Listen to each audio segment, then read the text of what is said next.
Mi momento favorito ha sido por el desempate igualmente, que tira una barra, pero ha sido muy emocionante todo.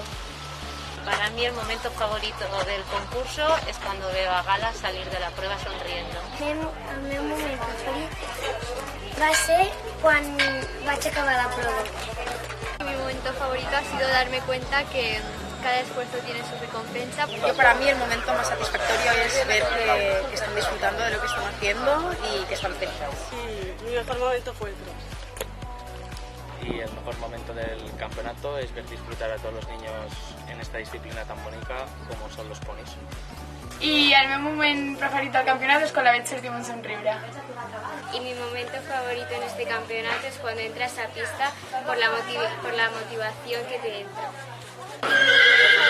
Ha sido montar la sensación que tienes cuando montas en pista también. Y yo creo que mi momento favorito del campeonato ha sido darme cuenta que vaya bien o vaya mal, las alumnas siempre confían en mí. El mejor momento ha sido Y mi momento favorito de este campeonato es cuando acabas la disciplina y tienes buena sensación.